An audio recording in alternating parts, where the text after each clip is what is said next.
Hey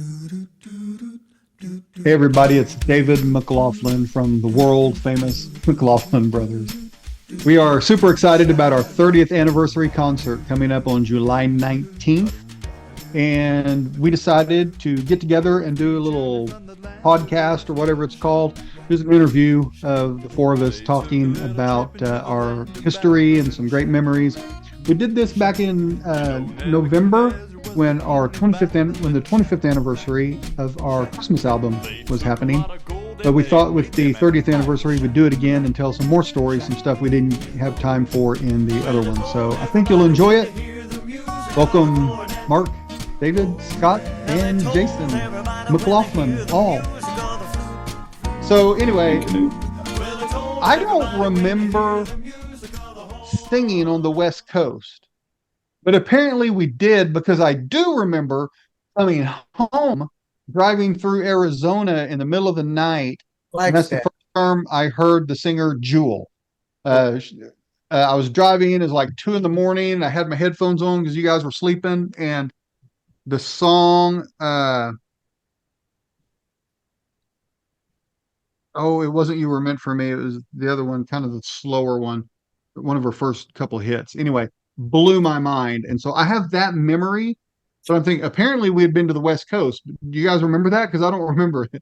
West Coast. I've been to the West Coast several times. Yeah, we played there a lot. Do you remember? Do you remember going through Flagstaff with the snowy blizzard and it blew our awning off of our RV almost? Oh my gosh, yes. We were coming back from there, yeah. And we had it was a canopy that rolled up on the side of the deal, and all of a sudden we just start hearing whack, whack, whack, whack, whack, whack, on top of the RV, and we're like, what in the world? We pull over, and the wind had been so hard, and we were fighting the wind the whole time. It was just trying to keep the vehicle on the road was hard enough, but it had unraveled the canopy, and we had to pull off the side of the road and literally extend the canopy in these 80-mile-an-hour winds and then roll it back up, because the wind had got through it and just pulled it. It didn't tear it or anything, but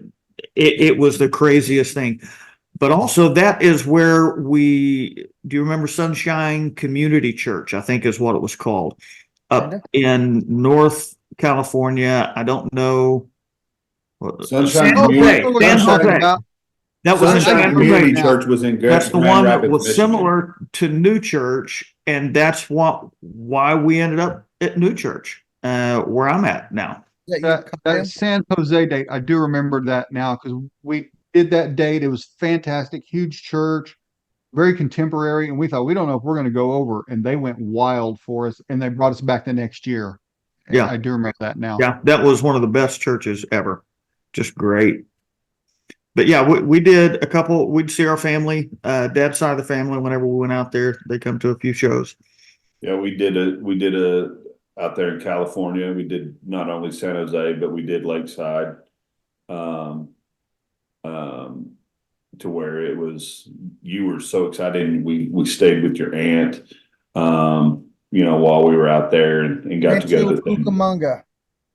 Rancho Cucamonga. Yeah, either there or Carlsbad. I don't remember which one. As you guys are saying this now, it's kind of coming back to me, because I'm thinking, oh yeah, we did see our relatives out there. Yeah. I forgot. And you did some tours out there, I think, with your aunt Bev, and the Rangers also went out that direction at some point. Yeah, that was the first group I was ever in. We went out there. I know I've been to California touring with different things, but I didn't remember doing it with us till you guys are talking about now. And I remember, but as we were out there, it was our first time, and I remember how high gas was in California. I was like, holy cow, it was so much higher than anywhere else in the world. I was like, this is crazy. They still get to experience that. I had some written down. I know you guys like this story. We were talking about pastors that didn't pay us earlier. This pastor, I think, paid us okay. But in our entire time, he was the biggest jerk I ever recall. And you guys will remember this. We used to sing these 4th of July shows, and people loved it when we would do the national anthem a cappella. That was my favorite story. And so we we were singing at a church in McAllister, Oklahoma, and if I remembered who the guy was, I'd tell you. But we went in and we had been on the East Coast and we're coming back home and had this McAllister date, if I remember right, and then we're on our way home. We were spent. We were tired. Hard. And so we knew we had this 4th of July show coming up in a couple days. So we get everything all set up. Nobody's there. It's just us. Pastor's back in his office. And we think, well, we need to practice the national anthem because we need to be sure. It's hard to do harmony wise, especially. It's hard to sing solo, but it's really hard to put harmony to. So, and we had an arrangement that we did, but we needed to practice it. So we start practicing. We're in the middle of just by ourselves in this room singing the national anthem. This pastor comes storming out of his office and yelling at us, screaming at us to stop singing the national anthem in his church because you just don't do that. That's like, it was some form of disrespect, which we had never experienced that in our lives. Everybody loved the national anthem, especially in churches. They like, yay, national anthem. Everybody loved it. And we were just so confused about what was going on. But that was just the first thing. And I don't even remember what all happened, but that guy just did thing after thing after thing after thing to us, didn't we? All before the show started. And I remember when we went to the dressing room to change for the show, I told all you guys, if this guy says one more thing to us, I don't care if it's in the middle of the concert or what. If I say pack it up, I'm not joking. We will unplug everything. We will start packing it up in the middle of the concert and we will leave because I'm not having any more from this guy. And we all expected, like this guy was such a jerk that we all expected something to happen and we were kind of hoping for it. We were I didn't. This would be awesome. I did not think we were even going to do that show. He used the word tomfoolery when he was yelling at us. Anyone that uses the word tomfoolery in anger, something's wrong. In reference to the national freaking anthem. And that too. But yeah, David's right. We were all just, at first, we really thought he was joking. Yeah. And we thought he was like, kidding. Who in their right mind would be upset about this? It's not like we're singing. Sang it really bad. Maybe our singing was just really awful. Apple bottom jeans, boots with the fur in the middle of church or something, And yeah, that was crazy. And we all kind of wanted to pack up too. But then finish the story because I think are you done? I don't remember anything else. Okay, I just remember the rest of he the was story, fine and we were able to finish the show. That's all I remember. He was our biggest cheerleader during the concert. We get up there and he's just going nuts. He had told us not to have, when he was reaming us out, he was like, I've heard about you guys and you're lucky you're even here type thing is what he was saying. And we're not going to have any of this funny business and everything too. You're going to sing the songs. You're not going to be joking around and all this, just like laying us out before he didn't want any comedy. He heard about and so half of our show was comedy, kind of a comedy thing as well. And David said, "Let it fly. Let's try and get thrown out of here at this point." And we did everything imaginable to get this guy to kick us out or to argue with us. We really aren't this bad, folks. I promise. This particular Zoom deal is making us sound really bad, but we really tried to do good things. Just telling the truth. We tried real hard to be. But yeah, we're ending a career here, not starting one. So we're just going to tell you like it is, and we're going to have a blast on this 30th reunion. I guarantee. Yeah, just think all the things that might happen. One of the we might even pull out the national anthem. One of the places we don't know. One of the places that I always liked was a Baptist church in Birmingham, Alabama, and the music minister, you'll remember it. Music minister's name was Wason, and the thing that I remember most about him, I remember we went there 2 years in a row, and the second year I drove us right to the church. You're like, how in the world? We didn't use the map or anything. I drove us right to the church. You're like, how in the world? It's an innate Garmin thing in me or something, or Magellan or whatever. Anyway, I remember they put us up at the La Quinta Inn, and and we were like, oh, okay, you know. And he goes, well, you know what La Quinta is Spanish for, don't you? And I was like, no, what? He goes, La Quinta is Spanish for next to Denny's. And I just thought that was the funniest thing, because it was always, you know, the two signs back in the South back then, there was a La Quinta and a Denny's on the same sign, you know. It was always with Spanish. It's true. Also, hilarious. Another guy that treated us like kings, maybe one of the times Jason thought we felt like we were stars or something, is Altus First Baptist Church, Rod Smith. And he treated us like gold. We did a revival out there where we had to drive back and forth from Oklahoma City to Altus every night. And then towards the end of the deal, they ended up putting us in a hotel or something, but we were all working or something at the time too. So we had to go back and forth. But Rod treated us like gold. And I think the guy that did the revival that was preaching it was Bill Britt. Yeah. Bill Britt. He was a great guy too. He was fun. I remember in one of his sermons, he talked about somebody having piercings all over there. He was like, get all that fish tackle out of your face and come meet Jesus, you know. As Jason was telling his story about Wason, for some reason it popped in my mind. Probably you wouldn't expect me to tell this on the podcast. I'll try and tell it as delicately as I can. But we sang at some music conference, and there were music pastors from worship leaders from all over the country. Oh my gosh, I know where you're going. And so people, you better listen close. This was after, I think like late in the night, after we had already sang or something, and we go down, the pool's closed and everything, but we go in there, and the four of us are sitting there in this hot tub. And five, Jason. So, well, it's the four of us. Oh, maybe the piano player, maybe David Ooten or somebody was there. David Ooten. So there are five of us in this hot tub, and then one of these music pastors comes by, and he comes in and he joins us, which now it felt a little more awkward to us. But the biggest thing, and this is all I'll say, is that guy really thought Jason was special. He really liked Jason a lot. He liked him. That's all I'll say. When I got out of the water, that's a safe way to end that story. When I got out of the water, I turned and pulled my swim trunks away from my body, you know, so that it would, you know, like that. I was like, I'm not giving this guy any show or anything.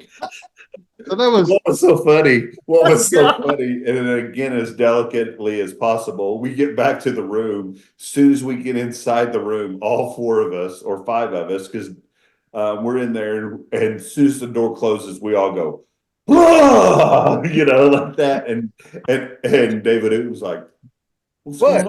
You know, what's up? Yeah, everybody got it, but Dave to was the only one that didn't pick up on it. Figure that out. He's like, I didn't catch any of that at all. We're like, well, let's talk real quick about. I wanted to mention our piano players. We talked about them on the last show, but I just wanted to be sure and give them a shout out. Of course, that first year Kelly was playing piano and singing, and then we had Newman Miller, who played with us for a little while. He was an older guy. He's passed away now. He had been in the Plainsman Quartet, who were pretty popular, and then we had, and I can never remember if it was, I think it was Mike Price. We said Mike in the last deal, and I think that's right. I think Mike and then David. We had Mike Price, who played for us. He had like done a lot of stuff with us at the Opry and everything, and we kind of knew him from there. And just a great guy, great player, great musician, just wonderful. Absolutely. He actually was more accomplished in guitar. Yeah, great guitar player too. There's a fun. I'll let you finish, but I'm going to jump in with a quick story. He wanted to have us at his church, and he had an incredible band that he played with there. And he said, "Hey guys, I've been working our band, and we're learning all the songs, and everything." He said, "I want to do a live band deal with our players at the church." And we're like, "Okay." We trusted him to work the band. So we get in there and the band was just phenomenal. We start the show, and we're doing a few songs and it's just killing. They're doing great. And all of a sudden we did a song. It was I'm Gonna Move is the name of the song, and it starts with like a dobro. The intro of it is a dobro and everything. And I wasn't thinking, we never even rehearsed with the band. We just went and straight did the show. And so they kick off the intro, and I'm facing the crowd, not the band. And I was like, we don't have a dobro, but I'm hearing one. And I'm like, I wonder who's playing that. So I turn around during the intro, and Mike is sitting on the edge of the piano bench playing this dobro, just tearing up this intro so much that it blew my mind. I forget to come in on the song. I'm just sitting there just in awe of what he's playing. And everybody starts looking at me like, do something. I said, hold on, folks. I didn't know he knew how to play that thing. I said, we're going to have to start that again because I missed my intro. Mike, go ahead and kick that song off again. It was crazy. Their band was phenomenal, but Mike, just as good, if not better, of a guitar player than he is a piano player. And he's phenomenal on the piano. It was just crazy. So sorry, I'll let you go. And he's just a great guy. I mean, just easy to travel with. Just a good guy. I still talk to him to this day. I love Mike. And then I can't remember why he quit traveling with us. Probably couldn't stand us or something. But then we got David Uten, who we had met through Dale's studio, I think. Dave did some piano stuff there, and I think he did a little stuff with the Opry too. But Dave's a great musician, great player, great guy. A little less easy to travel with. He was still a good guy. And listen, all those guys, I consider all those guys soldiers. Like people don't know what it's like being on the road, and especially cooped up in a van or RV with a bunch of guys. And those guys are troopers, and they loved us, and they've been good to us, and I just appreciate them so much. David, I think I went to school with David a little bit. Maybe I knew him somehow before playing together. But David was a very. If you ever heard the phrase, he's a gentleman and a scholar. He was, and he. I think we opened his eyes to the wide world a little bit more than what he'd ever experienced. He was a great dude, great Christian man. He's a great Christian young man. He's a good dude. Yeah. Dave, go ahead, David. I was just going to say Dave was, I think I'd say more conservative and a little more sheltered at that time than us. And so he was like, whoa, okay. We really ruined him. We really unsheltered him. Yeah, we ruined him. When you mentioned him just now, and we're talking, it just dawned on me. David is the one that really helped entertain our evening drives. And by evening, I mean like 1, 2, 3 o'clock in the morning drives with his police scanner. I forgot about that. I forgot about that. And we would be driving in Timbuktu, folks. And let me just say, anything that's on a police scanner after 12 o'clock at night is not appropriate. It wasn't just a police scanner. It would pick up cell phones. It was cell phone, radio, all kinds of stuff. And that's really the police part was fine. But we would pick up people's phone conversations.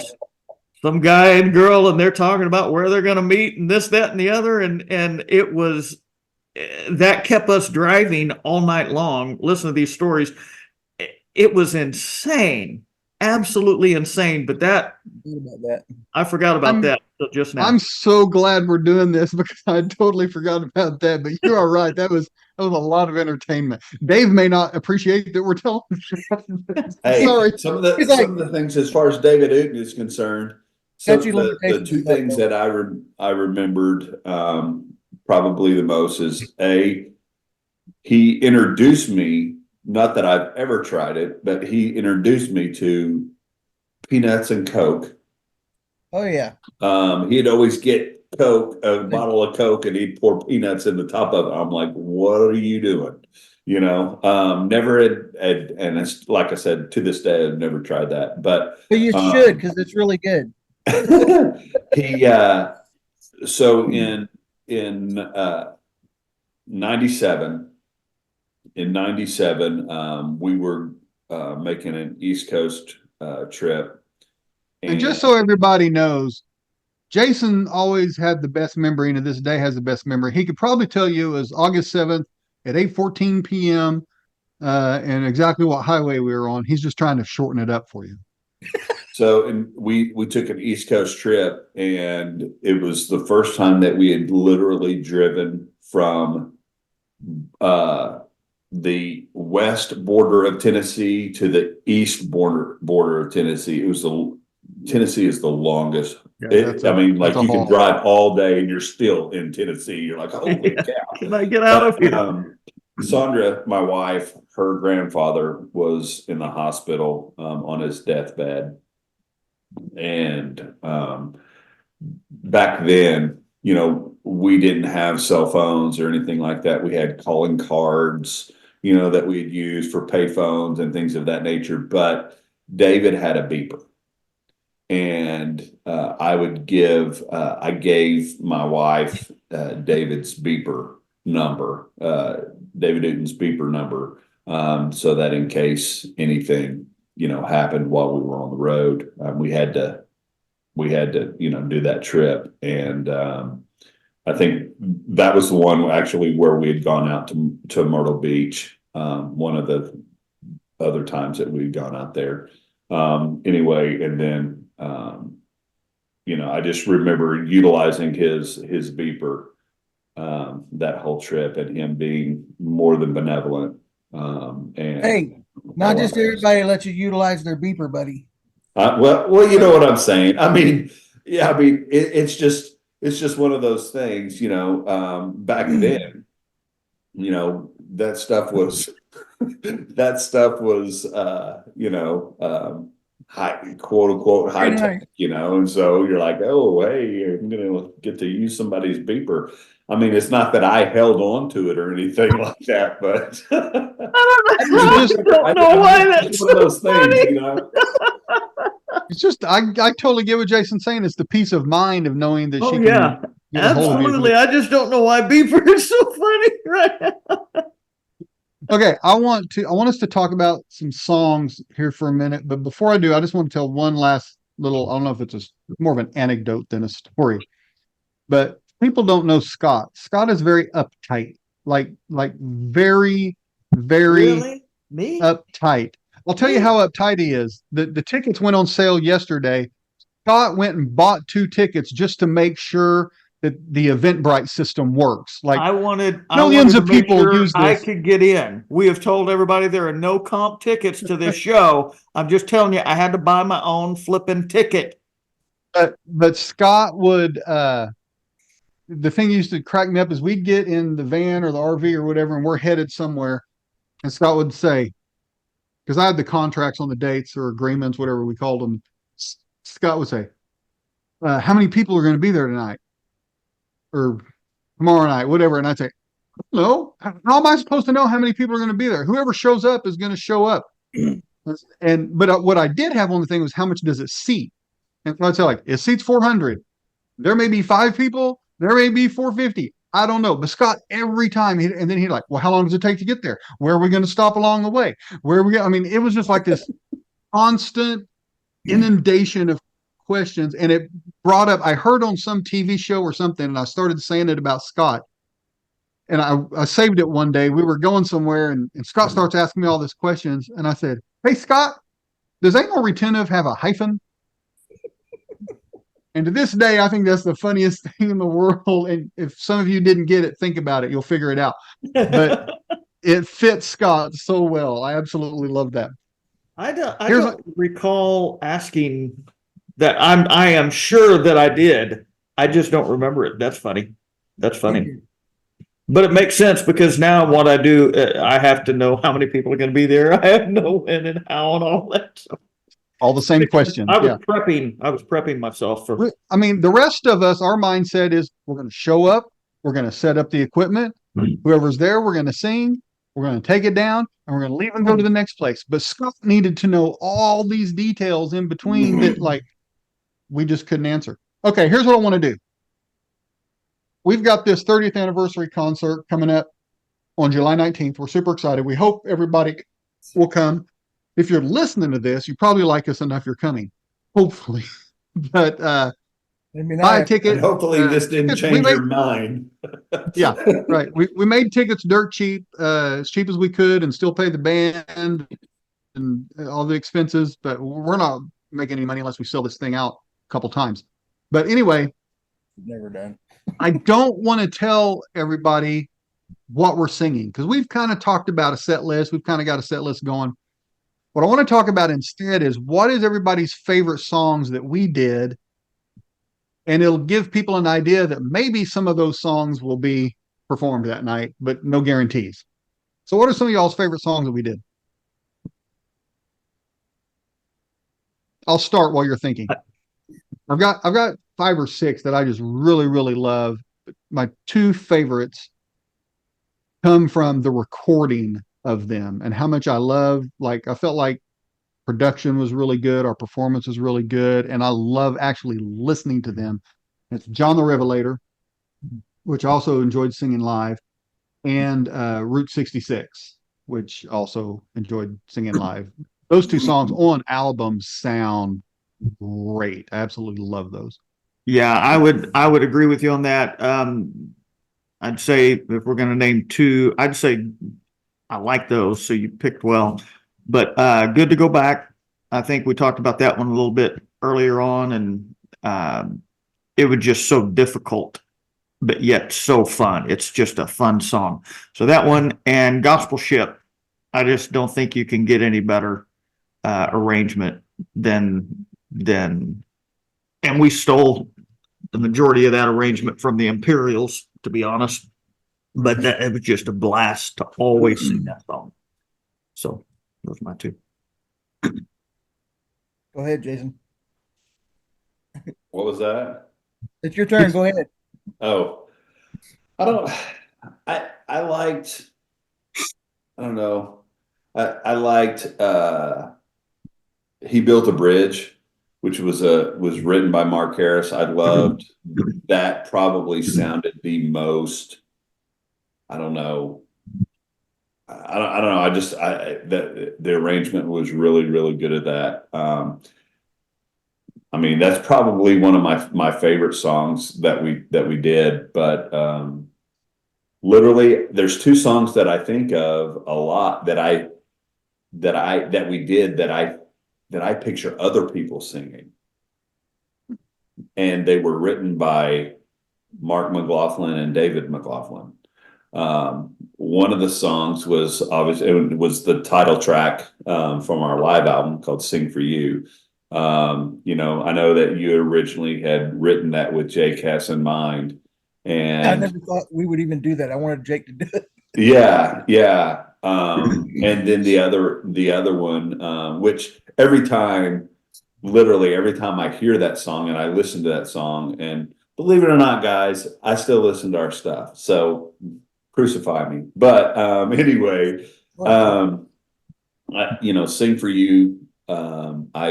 I picture whenever I'm hearing Mark sing it on the album, I picture Jake Hess singing it because it was. I do the same thing. I did the same thing, Jason. I always think of Jake doing that. Yeah. I mean, that was such. I wish you would. I don't like to sing it. It would have been a perfect tune for him. And then the other one is "Narrow Is the Road" that David wrote, and I always picture the Weatherfords singing that because of that, how smooth that arrangement. It just feels like you glide through the song. And I can picture the harmonies that the Weatherfords were so just dialed in and classic for. I could just hear them singing that song. Well, similarly to the way Mark wrote Sing for You for Jake, I actually wrote Narrow Is the Road with the Weatherfords in mind. Have that sound. That was the vibe we were going for, was the Weatherfords. Yeah. My now ex-wife actually came up with the concept for the song. She gave the idea of narrow is the road and kind of used that Bible verse, and she had a couple sentences or something together. And then she said, I think that'd be a good song. And all right, I'll write a song. So she was gone, yeah, and actually wrote the song, and she like really liked it. And the reason I put it to a Weatherford's vibe is earlier. This is down in the weeds, but early on when we first started, we had a newsletter that we would send out, and in each newsletter we'd feature one of us, and we'd ask a bunch of questions, and one of them was, "Who's your favorite old-fashioned gospel group?" Well, we did a spotlight on Tina in one of those, and the question was, "Who's one of your all-time, favorite old-fashioned groups?" And she's like, "I don't know any of those groups. I wasn't raised, and I don't know it." But we had just sang, I think, with the Weatherfords, and she said, "Just say the Weatherfords." And she liked Lily. She thought Lily was just a sweetheart, and she loved it. She said, "Just say the Weatherfords." So it wasn't really her favorite group, but she just didn't know what else to say. And so I always kind of teased her along that, like how much she loved the Weatherfords. And then it's when I wrote that song, I put it in a Weatherford style. I would probably say one of my second favorite songs that we did was Glory Road. I really loved. Yeah. I mean, I thought we killed on that.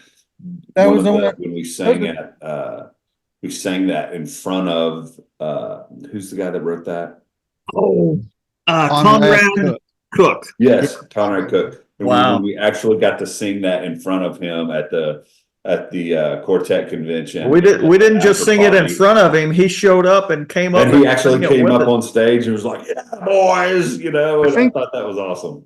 I think we talked about this during the Christmas podcast, but at the time we didn't know who he was. We just thought of some crazy old man jumping up on stage. I was off. So we just let him go. Like, who's this guy? That was fun. That was fun getting to sing in front of all those guys at that after party type thing.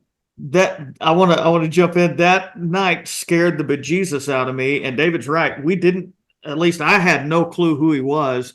But he comes up, and we assumed he was supposed to be there and everything, because everybody started cheering. And he comes up. We didn't know who he was, but he knew every word of the song. I look over at David, and he's like, "Just roll with it. Just roll with it." So this guy just comes up and joins the group, and we sang the whole song with him up there just cheering us on and singing along. And the place went wild. But the thing I remember about that is Steve Weatherford. That was the Grand Old Gospel Reunion, and Steve Weatherford was running sound for that, and he was on the stage with us. And when that song ended, this guy walks off, and we all just kind of standing there, and Steve leans over to me and he says, "That was Conrad Cook. He wrote that song." And so I said, "How about it for Conrad?" Yeah. Thank you, Steve. Thank you, Steve. Hey, and Mark hasn't told his songs yet, but I want to pipe in just before you do. I may steal it. I don't know. But another song, Jason was very kind on that, but very true. "Sing for You" and "Glory Road," just amazing songs, both of those. David and I were talking the other day. We were listening through what we're thinking we're going to do. And Over There came on. And Jason, I'm telling you, Jason wrote the song Over There.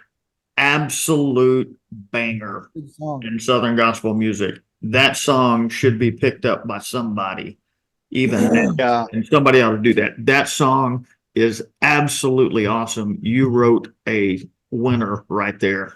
Absolutely. Yeah, Scott and I that night were talking about that's like a killer Southern gospel song. We're like, if somebody doesn't pick that up, they're just nuts. I mean, it's such a great song. It's been 30 years and they haven't picked it up yet. Yeah. So I'm wondering. Well, you got to pitch it. Such a banger. You got to pitch it to them. You got to send it to them and say, "Hey, you need to record this." But one of the things that makes me think is, I always thought it was interesting that Scott's songs that he wrote featured him. Mark's songs that he wrote featured him. And Jason's songs that he wrote featured him. I always thought that was an interesting little thing there. Little concept. Well, you got to write more than just one song, and sometimes it's. And both of the, I think you David, I think you wrote 2 songs that we recorded. Never Was the Road and the Good Book song. And the Good Book song, again, this is in the weeds. I actually wrote that when I was 14 years old and had just had it like in a notebook all these years. And then when we did the Read That Book album, they were all like Bible songs, and that's a song about the Bible. And I was like, we can do this. And like it swings. It's pretty good. Yeah, It worked. I didn't realize you wrote it that early on. That's crazy. And Scott sang both of those songs. I did. I did do I've that. been riding on your coattails for years, bro. So, Mark, what are your 2 favorites? My 2 favorites, I think, I always love singing Glory Road every night. I still, that's one of my favorite songs. I'm looking forward to doing it in July. The other one that If we do it. We should probably put that on the set list since Mark really likes it. We'll consider it. We'll think about it. We might do that. I also 1 in 30, pretty good shot. I love doing Lion's Den. That was one of the last things that we recorded, one of them, and that the harmony on that's really cool. It's a cool little song, and it was actually a Guardian rock song, I think, and we did it. It was definitely a rock song. And then we put I can't remember if we mentioned this last time or not, but we did like all these harmonies on it, which to me, those harmonies on Lions Den sound like the Eagles. I think it just sounds like probably why I like it. That's probably why I like it. We played that for the guys in Guardian. We were playing a show in New Mexico, and they were there that night, and we played New Mexico, and they loved it. Like they thought it was super cool. Well, or they were just being nice. You and I had stayed after that show because we did a show in Hobbs, New Mexico, and afterwards it was on a Wednesday night, and the pastor came up and said, "Sorry, there weren't." After the show's over, we're out in the lobby, doing product and meeting people, and the pastor comes up, "Sorry, there's not enough. There wasn't a lot of kids here. There's another concert in town that the youth went to." Guardian. We're like, "Oh yeah, who's that?" And he said, said Guardian. And There you go. and all of us kind of looked at each other, and we're like, "Pack it up, boys, let's go." And so me and David went and dropped Scott and Mark off at the hotel, and me and David went to the high school auditorium and went to the Guardian show. Yeah, look at me, look at my eyes. I want to point out Jason's giddy eyes. Yeah, no doubt. He was so excited. So we sat there, we went to that show afterwards, we hung out. I just remember there was another band that was with them that was kind of like Insane Clown Posse's, Christian version of like the Insane Clown Posse or something like that. It was just weird. Anyway, and so we stayed. We had just recorded that, and we had a rough mix of it on a cassette tape. And afterwards, we're sitting there talking with, David and I are sitting there talking with Jamie and Tony, and we're like, tell them that we did that song. They're like, "No way!" And you're like, "We actually have and we just cut it and we have it on cassette." They're like, "Let us listen to it." So we took them out. I think we're still in the van and trailer at that point, and we took them out to the van and popped it in. And you're like, "Now this is just a rough mix." They go, "I know, rough mix." And so we're sitting there. Me and David are just sitting there listening, kind of just wanting to see what their reaction is. And that was so funny you said that, Dave, because that's what Jamie Rowe, the lead singer, is like, "Man, this sounds like it's like the Eagles version of our song." And I was like, it was really cool, which was written by Mr. Steve Taylor and probably Jamie Rowe together probably wrote it. Yeah. Steve Taylor wrote that? May have just been Steve Taylor. Steve Taylor produced a yeah. lot of their stuff and everything, but I didn't realize Steve wrote that. That's crazy. Yeah. he's one of my all-time favorites. I love Steve. There's one song nobody's mentioned yet, and I want to mention it. Somehow Scott limited everybody to 2, but I want to mention it, just a few more. First, Eyes of Mercy. I know Mark's tired of singing that, but that's like Mark's greatest hit of all time. And it's a dang good song. We talked about that last time, I think. Also, I had forgotten about it until Scott, we were playing those songs the other night, like he was talking about, and Getting Ready Today. I mean, we rip off the Imperials arrangement. I think that was the Imperials in the 70s.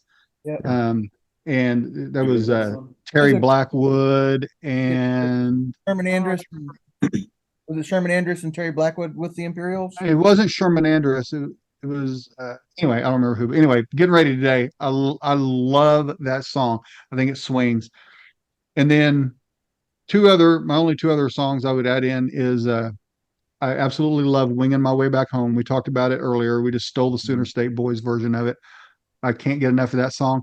And there's another one called "I Know I'm Walking, But I'm Not Alone," and that Yes. I just love that song so much. And where that came from is Dad had all these old gospel albums, and this was a group, and I can't remember if it was the Couriers or the Monarchs. You guys may know which one. I can picture the cover. I think it was the Monarchs. Monarchs. I think so too. I think it Yeah, that was. sounds right. But I think they were a West Coast group, maybe, or that just I never had that I album never song. heard anybody. I never heard a recording of that song anywhere else. Yeah. I don't think anybody else has done it to my knowledge. You know, back in the day when all those guys were running around, everybody would do a version of whatever the biggest hit was. Right. I don't recall ever hearing that song done by anybody else except them. But I agree. Yeah. And that song is so great. Like it's shocking to me that other people didn't pick that one up because Right. it's a great Is song. that the one that Jerry Reed is playing the? No, that's I've Got It. And that's another Okay. good one. That was an Imperial song we covered called I've Got It. And Jerry Reed played the guitar on the original recording of that. And when we recorded it, Terry I was remember mad. working with Terry Scarberry's playing the guitar, and Terry's like one of the best on the planet. And he's playing the guitars, and I'm like, it just doesn't sound quite like Jerry Reed. And I said, it needs a little more of this, and it needs a little more of that. And we ended up laying down 3 guitar tracks trying to emulate the Jerry Reed sound.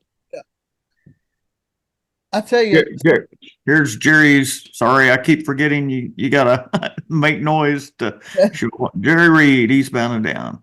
Yeah, Eastbound and Down. Got I'll it. tell you another thing that was funny the other day. Kelly and I were listening to some of our stuff, and I kept, or you sent me a list or something, and I was looking down the list, and there was a song in there that I had no idea what it was. No idea. Kind of like me with the. I was looking at that song Days like, of the Day. what goes up? Who the heck we didn't do a song called What Goes Up? No way. I started playing it, and Kelly goes, "You wrote that, you idiot." I'm like, what? I still don't have any recollection. Yeah. I like the song, but I was like, wow, I wish I would have wrote something like that. She goes, "You did." That's funny. That's That's so hilarious. I love that one too. clue. That song, That's a good that song. song swings. That's a good It song. swings. Okay, real quick. So, 2 songs that we used to always do. Well, one kind of got replaced. Obviously, "Go Out to the Program" was a fun song that we did where we imitated the old gospel groups and things. And then once we did the Read That Book album, we kind of replaced "Go Out to the Program" with the Read That, the 50s and 60s Read That Book tour, which was to me really cool because, "Go Out to the Program," we're singing actual gospel songs. To where when we did the Read That Book, 50s and 60s parodies, we rewrote, the 50s and 60s songs to fit our narrative of reading the Bible or something like that. Yeah, Some of those, if you listen to the lyrics of those, instead of just being, nostalgia with the actual song of what it was, if you listen to the actual lyrics of some of those 50s and 60s songs that we rewrote, they're hilarious. They really are. And I had forgotten until I listened to that here a while back, going through this stuff, but I actually wrote that. And I had the idea of doing the 50s and 60s covers actually from Carmen. Before Carmen was famous, he toured with the Imperials and opened for them, just him and his acoustic guitar. And he did like a 30-minute set, and he killed. It was better than anything he ever did the rest of his career. But he actually just killed. And he did a similar thing where he just like changed the words of some of the songs. So I thought that might be fun for us to do, kind of get rid of "Go Out to the Program" and start doing that. And so I thought, well, let's tie it into this read that book thing. And so we did, what was it? Get a Job by the Silhouettes. We did some Beach Boys song. We did Book of Love. USA. Surfing USA. We Alley did Oop. Book of Alley Love Oop, by the yeah. Monotones. We did Alley Oop by the Hollywood Argyles. Did a Elvis Twist and Shout. Yeah. Beatles. And Hound Dog. Hound Dog. Yeah. And I'm the one who wrote all those songs. And the other guys may have kicked some stuff in. I don't remember, but I remember sitting down writing all those out. And when I listened to it back just a few weeks ago, I was like, there's some funny lines in there. Like Jason is saying, it goes by fast, but there's some funny stuff in there. It's hilarious. Yeah. You can't even spell Leviticus. That was probably my favorite line in the whole thing. You can't even spell Leviticus. People would have to hear the song and know what we're talking about. But anyway, Good okay, stuff. guys, we're about out of time. I've thought about this concert. It's probably the last time we're ever going to sing together, honestly. Like I can't foresee a situation in the future other than if the four of us just happen to be in a room. But even when the four of us are in a room, we don't sing. It might surprise people, but this is probably it. This show, I can't imagine another time doing it, just because these songs are hard to sing as we get older, and it's hard for us to all get together and all of that stuff. But I actually just thought just now, this is probably the last time we'll ever do this, because there won't be another reason to do this. You know what I mean? Like the Christmas album gave us the idea to do it last time. This 30th anniversary thing gives it the idea to do it this time. I'm sure the last time we'll do a podcast thing like this. Anybody have any final words they want to say? Dude, it's incredibly emotional. I'm going to say that. I mean, just getting older and everything, and knowing when we threw out some of the songs, we've already picked out some of them that we know we're going to do, and just trying to sing along with some of those 30 years later. Physically, I think all of us, because I texted everybody right after I was on a little drive, and I texted everybody and thought, guys, this is not going to be a cakewalk. We better start working it now. And I think all of us had listened to it that day or something or other, and instantly everybody responded back, yeah, no joke. So I'm on an exercise routine and trying to build up some cardio, and I've dropped 10 pounds in the last month, to be honest, and just trying to hit these notes. I mean, some of it, we did stuff in the freaking rafters. And Mark, I'm praying for you. I need it. You better bring your A game, buddy. I was going to say, if God, for some reason, we were to do this again in the future, the keys will have to be lowered, because I'm going to be on crutches, air, oxygen. I remember seeing Earl Weatherford on one of his last concerts or something, and I was there live. Y'all might have been there too. I don't remember. It was before he passed away, but he come out and did his whole show with an oxygen tank and oxygen thing in his nose. I relate to that at this point. Well, I saw pictures of that very thing with Earl and the oxygen tank, and I was sitting there thinking we may need a little tank on the side of the room or on the stage, but. Yeah, David. Those keys are ridiculously high. I don't know what we were thinking. Yeah, what I was thinking. But just seriously, physically, I mean, honestly, if you're watching this right now, going, I don't know if I want to be there or not, I'm begging you to show up, because we're going to give you every ounce of energy we've got left in our feeble bodies, and we're going to have a blast doing it. And it will most likely. I'm with David. I don't foresee us being able to do this again, for one, just physically able. And 10 years down the road, I'll be 63. That ain't happening. But we might do a 40-year reunion where we do one 4-minute song, but it ain't gonna be a 2-hour show. Full 30 song for 30 years. I can guarantee you that. We'll just do Amazing Grace. And that might be the only part we get out. but yeah, I'm super excited and stoked. Literally, I will tear up sometimes thinking about this just because I know this is it. This is the last shebang. Um, and I'm really looking forward to it. I really am. So please come out because it's going to be a blast. It's going to be a blast. I love you guys, and I may tear up like Jason did on the end of the last one if I think about it too much. But it's been a blast. We need to do this whether we're doing anything or not, though, every now and then just to catch up because it's been fun for us.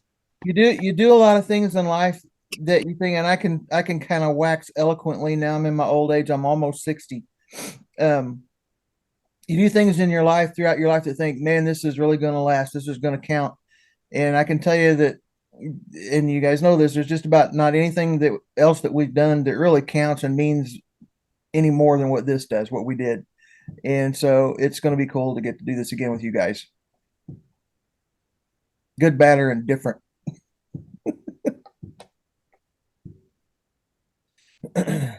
Well, for me, being that I'm the non-brother, you know, when I think of, you know, after it was over and I think back about the last, you know, basically 25 years since we last performed, I realized, you know, that, you know, I got to live a dream.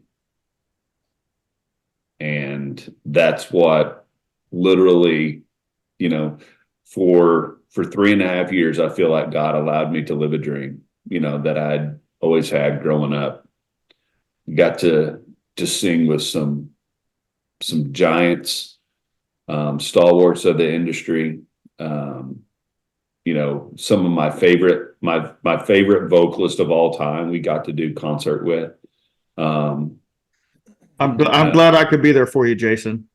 You know, but getting to tour with these people, getting to say that I've shared a stage with, you know, some of these people, you know, as a kid growing up and wanting to sing professionally and then getting the opportunity to do that, was awesome. And then the avenue in which I got to do that with guys that I got to become family with. And, you know, I obviously, just because of proximity and distance, I get to see David and Scott a lot more than I do get to see Mark. But, you know, you guys, I literally do consider you guys my older brothers, and as well you should. But I do, I appreciated the time that, you know, to me, I didn't realize what I was gaining. I thought I was just joining a group, you know, and to be honest with you, it spoiled me.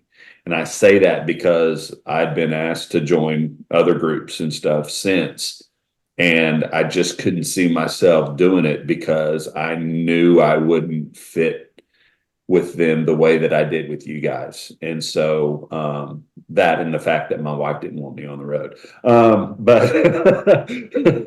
But you know, that's one of the things that I take away from this whole experience is that it has gotten, you know, the 25th anniversary of the Christmas album, the 30th anniversary that's coming up. It's allowed me to uncork, you know, some memories, and really this has allowed us to relive some things, and I think it's awesome. Unfortunately, our, you know, if especially with Scott, you know, because over the years me and him have probably seen each other the most, but you know, anytime that me and Scott would get into the room, the wives would kind of just do their own thing, because for hours, me and him are just going to talk about stories from the road and songs and memories and things of that nature. And so, it's, you know, we we are blessed in that we got I mean, whether you guys, the big picture, yeah, we all had our struggles and we talked obviously about a lot of that, through all this stuff. But as a group, as a family unit that you guys are, to be able to do that is something very special. And to be a part of that was something that was special for me. Well, special to us too. And I will say, every time you say you're the non-brother, I feel offended because you're pissing me off. you are, Yeah. you absolutely are the brother, and we appreciate it. The one last thing I think of about doing this concert, I'm excited for my kids to be able to see us, and I know you Yes. guys feel the same way. Yep. I'm not sure if my kids will even come, but yeah, I'd like them to be Same there. with me. Same with me. Yeah. I'm hoping they come. I've given them the date, and I keep reminding them, and we'll see if they show up. I hope they do, and I think they will, but we'll see. But I want them to see us because it is something special and it's unique from anything else they'll see anywhere. And that goes for the rest of you. So this is our pitch. This is our ask. Please come. It'll be so much more singing with people in the audience than with not. We're going to do it anyway. We'll have fun anyway, but the more the merrier. So that's it, folks. We're going to sing Go our ahead, guts out no matter if anybody's there or not and have fun. So you might as well come join the party. Yeah, because either it'll be really good or it will be really bad, and you'll get to say you were there and you saw And it laugh in at us. person. So when it goes viral for how bad it was. So Yeah. anyway, love you guys. Appreciate you. Looking forward to July 19th. Buy your tickets now. Go to our Facebook page or the links that all of us have given many times, I'm sure, by the time you watch this, on our individual Facebook pages. And see you then. See you July 19th. Well, all right, there it is. That's about everything we could do, at least that we could share publicly. Probably went too far on some of that stuff. But anyway, it was fun. We had a great conversation. We're very much looking forward to seeing you all Friday night, July 19th, 2024, New Church, Oklahoma City, 7 p.m. Get your tickets now. There's limited seating, so get them before they run out. Looking forward to seeing you all then.